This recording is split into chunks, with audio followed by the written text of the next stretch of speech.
11 ऐसे रहस्य जिसे कभी सुलझाया नहीं जा सका।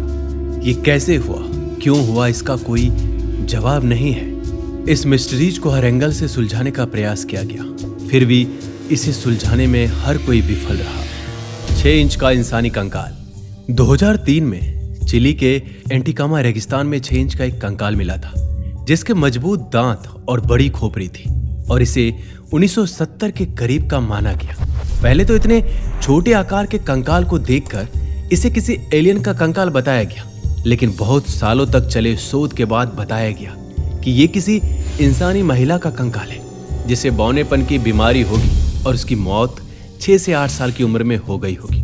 लेकिन वैज्ञानिकों के अनुसार इंसानी शरीर में 12 पसलियों के सेट होते हैं, लेकिन इसके शरीर में सिर्फ 10 पसलियों के सेट ही थे। और इसे ऐसी कौन सी बीमारी थी जिस कारण इसके शरीर का आकार इतना छोटा था? इसका जवाब वैज्ञानिक आज तक नहीं दे पाए। इंसेफेलाइटिस लेथार्जिका, या यूं कहे तो स्लीपिंग सिकनेस, एक ऐसी बीमारी थी जो इंसानों के दिमाग पर असर करती थी, और इस बीमारी की वजह से इंसान मूर्ति की तरह बन जाता था, जिसमें वह ना कुछ तो बोल पाता था और ना ही हिल पाता था। यह बीमारी 1915 से 1926 के बीच पूरी दुनिया में फैल गई थी, जिसमें अनुमान लगाया जाता है कि 10 लाख से ज्यादा लोग ग्रसित हुए थे, जिनमें से लगभग 5 लाख लोगों की मौत हो गई थी, और बचे हुए लोगों में से भी ज्यादातर लोग पहले की तरह स्वस्थ ही नहीं हो पाए। लेकिन इस बीमारी के फैलने का क्या कारण था, यह आज तक पता नहीं चल पाया है। वैज्ञानिकों द्वारा इसके फैलने का कारण पता करने के लिए बहुत से रिसर्च किए गए, लेकिन इसके फैलने का कारण कभी पता लग ही नहीं पाया। ट्रॉब मोटरसाइकिल। 1967 में शिकागो के एक घर में प्लम्बर को जब रिपेयरिंग के लिए बुलाया गया, तो उसे उस दीवार के पीछे छुपी हुई एक बाइक मिली। इसके बाद छानबीन करने के बाद यह पता चला कि यह बाइक 1917 से इस दीवार के पीछे थी, और इसमें उस समय के हिसाब से बहुत ही उच्च टेक्नोलॉजी का इस्तेमाल किया गया था, जो उस समय किसी भी बाइक में मौजूद नहीं थी। यह मोटरसाइकिल अभी भी बिल्कुल नई थी और अभी भी अच्छे से चल रही थी। ये इस तरह के इतिहास की इकलौती मोटरसाइकिल है, और इसे ट्रॉब मोटरसाइकिल का नाम दिया गया। ट्रॉब मोटरसाइकिल में कौन सी तकनीक का इस्तेमाल किया गया था और इसे किसने बनाया, इसका कभी पता ही नहीं चल पाया। नाजका लाइंस। नाजका लाइंस पेरू के नाजका रेगिस्तान में फैली बहुत बड़ी आकृतियां हैं। नाजका लाइंस को 1920 के समय में खोजा गया था, और माना जाता है कि ये आकृतियां 2000 सालों से भी ज्यादा पुरानी है। नाजका लाइंस रेगिस्तान में 190 वर्ग मील तक फैली है। नाजका लाइंस की सबसे ज्यादा हैरान करने वाली बात यह है कि उन्हें आसमान में जाकर ही स्पष्ट रूप से देखा जा सकता है। यहाँ पर बंदर, जो कि 360 फुट का बना हुआ है, मकड़ी 150 फुट, व्हेल मछली 210 फुट, और चिड़ियां जैसे जीवों, फूल और पेड़ की कुछ ऐसी आकृतियां भी बनी है जो पृथ्वी की नहीं लगती। रेगिस्तान के सूखे, कम हवा और मौसम में बहुत कम बदलाव के कारण ये आकृतियां आज तक सुरक्षित रह पाई है। पुरातत्व वाले आज भी हैरान हैं कि पुराने समय में इंसानों द्वारा इतनी बड़ी आकृतियां आखिर क्यों और कैसे बनाई गई होगी। इसके पीछे का कारण कुछ लोग बताते हैं कि इन्हें भगवान को खुश करने के लिए बनाया गया था, क्योंकि ये आसमान से साफ दिखाई देते थे, जबकि कुछ का मानना है इन्हें पानी की खुदाई के दौरान बनाया गया था। लेकिन इतनी बड़ी आकृतियों को पुराने समय में कैसे बनाया गया और इतनी सटीक तरीके से कैसे बनाया गया, यही एक मिस्ट्री का विषय है। साल 1994 में यूनेस्को ने इसे वर्ल्ड हेरिटेज साइट में शामिल कर लिया।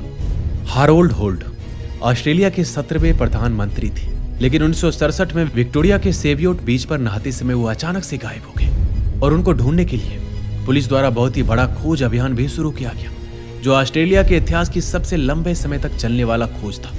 लेकिन बहुत दिनों तक खोज करने के बाद भी जब वो नहीं मिले तो उनको मृत घोषित कर दिया गया। लेकिन उनकी लाश कभी नहीं मिल पाई।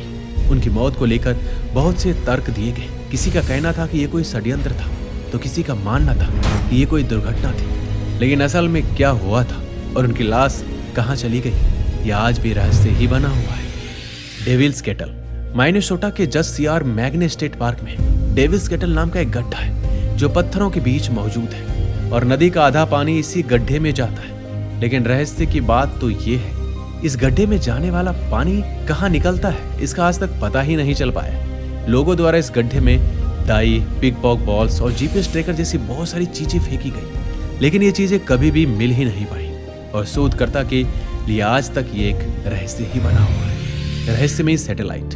1994 में अमेरिका के यूनाइटेड स्टेट एयरफोर्स के द्वारा आसमान में 2 सैटेलाइट देखे गए थे जो पृथ्वी का चक्कर लगा रहे थे। लेकिन चौंका देने वाली बात यह थी कि इस समय इंसानों के पास सैटेलाइट बनाने वाली टेक्नोलॉजी थी ही नहीं, इसलिए उस समय सैटेलाइट का आविष्कार भी नहीं हुआ था। यूनाइटेड स्टेट्स एयरफोर्स ने इन सैटेलाइट्स की तस्वीरें भी जारी की थी और इन्हें ब्लैक नाइट सैटेलाइट का नाम दिया गया। कुछ लोगों ने इसे एलियन का यूएफओ बताया तो कुछ का मानना था कि इसे एलियन द्वारा बनाया गया सैटेलाइट है जो 13,000 सालों से पृथ्वी का चक्कर लगा रहा है। लेकिन असल में ये क्या था, इसका पता नहीं चल पाया। रहस्यमयी किताब। वाइनिस मोनोस्क्रिप्ट 240 पन्नों वाली हाथों से लिखी गई एक पुस्तक है जिसे 15वीं सदी का माना जाता है।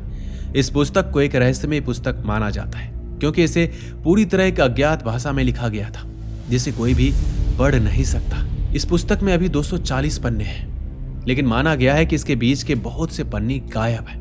पुस्तक में अजीबोगरीब जीव, नग्न औरतें और बहुत सी अजीब चीजों के चित्र बने हुए हैं और इन चित्रों और पुस्तकों में लिखे शब्दों को समझने के लिए बहुत से क्रिप्टोग्राफर्स द्वारा प्रयास किया गया। लेकिन पुस्तक किस बारे में है, इसमें क्या लिखा है, इसे क्यों और किसने लिखा है, इन सवाल का जवाब आज तक नहीं मिल पाया। मांस की बारिश। 3 मार्च 1876 को अमेरिका के केंटकी में सुबह के 11 से 12 के बीच में आसमान से अचानक मांस की बारिश होने लगी। ये लाल रंग के मांस थे जिनका आकार 2 बाय 2 इंच से लेकर 4 बाय 4 इंच तक था। ये मांस की बारिश क्यों होने लगी थी, इसके पीछे बहुत से तर्क दिए गए, लेकिन सबसे ज्यादा माने जाने वाला तर्क ये था कि ये मांस गिद्ध के झुंड ने मांस खाने के बाद उड़ते समय यहाँ पे गिराए होंगे। लेकिन इस तर्क का कोई पक्का सबूत नहीं है। लेकिन सबसे चौंका देने वाली बात ये थी, ये मांस गाय का, घोड़े का, भालू का या फिर किसी इंसान का नहीं था, बल्कि किसी ऐसे जीव का था जिसका कभी पता ही नहीं चल पाया। Jack the reaper. 1988 के समय में लंदन में एक सीरियल किलर का बहुत ही ज्यादा खौफ था। यह किलर सिर्फ वेश्या महिलाओं की हत्या करता था, लेकिन वह हत्या बहुत ही खौफनाक तरीके से करता था और महिलाओं के अंदरूनी अंगों को भी निकाल देता था। 1988 से 1991 के बीच दर्जनों महिलाओं की हत्या हुई थी, लेकिन 1988 में हुई 5 हत्याओं में सबसे ज्यादा समानताएं थी। इन 5 में से एक महिला की लाश के पास जो पत्र मिला था उसमें लिखा था वह अभी और भी हत्याएं करने वाला है, जिसके बाद इस सीरियल किलर का खौफ और भी ज्यादा बढ़ गया और लोग घरों से बाहर निकलने में डरने लगे। लेकिन इस पत्र के बाद इस सीरियल किलर का एक और नाम मिल गया था जो था जैक द रीपर। पर यह साफ नहीं था पत्र को किलर ने ही लिखा था या किसी पत्रकार ने इस खबर को ज्यादा फैलाने के लिए खुद लिखा था। यह हत्याकांड इंग्लैंड के इतिहास की सबसे रहस्यमय घटनाओं में से एक है और इस हत्याकांड के 130 साल बीत जाने के बाद भी पता नहीं चल पाया कि हत्यारा कौन था और हत्यारे का असली नाम क्या था। DB Cooper.